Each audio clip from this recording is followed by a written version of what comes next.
Hey everybody, it's X. Not to sound too jovial, because tonight we definitely hit a big rough patch of bad news, considering that it looks like Trump is probably going to walk away with it. And I'm recording this right now at about 1 a.m. Mountain Time, so adjust for wherever you guys are. I'm going to put this out there just as a rally cry to everybody out there, and as a quick acknowledgement of, us recognizing the world that we live in now. So I prepared a bit of a quick little rant. I seem to really like doing these lately, so I'm going to start off and I'll say my piece after we're done. Maybe slap a song on it because I feel like it would be poignant. But anyway, here we go. Tonight, ignorance won. Fear won. Hatred won. Tonight, I lost more than an election. I lost the dignity of being an American citizen. Tonight, we voted in a candidate that has sold this nation down a path that scares me. The worst part about the whole thing is that America is now a nation that voted for someone who should never have even had a chance at being the leader of the free world. We took it right up the ass with a big grin on our face because we needed to make America great again. We as a nation decided that this person who makes fun of disabled people, that calls for violence against press and dissenters, that thinks it's okay to treat women as chattel, that openly espouses misogyny, that thinks that we should pull out of NATO unless they pay us, that thinks that it's an okay business practice to not pay his contractors, that thinks that all Muslims are potential extremists, that thinks that Black Lives Matter is a terrorist organization, that thinks that we can just privateer oil from a sovereign nation as a cost of going to war, that thinks it's even okay to even think about launching a nuke. This is the mirror of this nation that is now being held up for all of us to see. We have elected a man who is so childish in nature, so vain that he overcompensates with gaudiness, and someone who is so patently bad for this nation that we honestly could not wait to vote him in.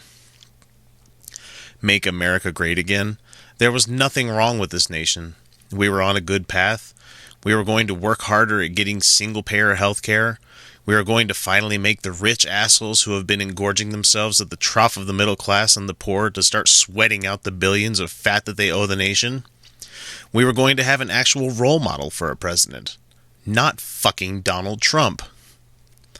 So now, when my children wake up in the morning, and we talk about the election and the results, I will have to tell them that this horrible shit stain of a human being, who is facing trial for raping a teenager, who has done shit so horrible that it would have driven me to suicide or at least a rubber room, that this is now the leader of our nation.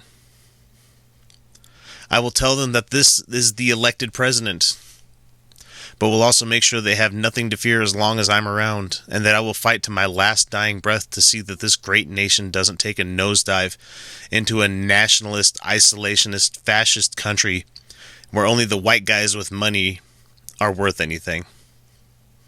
I will teach them that multiculturalism, that globalism, that inclusiveness, that kindness, that being a stark contrast to this populist puppet is the only way to live.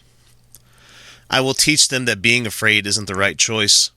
I will teach them that people in general are good, but as a populace are very stupid and scared. I will teach them that the light of the world isn't some hokey mumbo-jumbo from the Bronze Age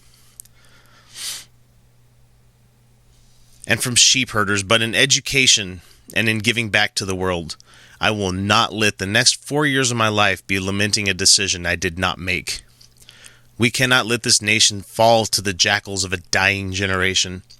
We must stand up and doing so loudly every single time that President Trump tries to push an agenda that is un-American, whether it fly directly in the face of the secular nation we were set up to be, or in stark contrast to the poem of the Statue of Liberty. We must not let them win. Utah Outcasts will be a place for all of you to come and find refuge, a break in the monotony and the liturgy of the zealots who now have all of the power. They have the executive, they have the judicial, they have the legislative. They have it all, people. We will be a safe space for you to share your experiences. We will be the resistance. We will be the fifth column. The small pond of blue in a land full of red. I will be leading this charge, and I certainly hope that you're behind me. This is X. We have fucking President Trump. Now we have to deal with it. Good night, everybody.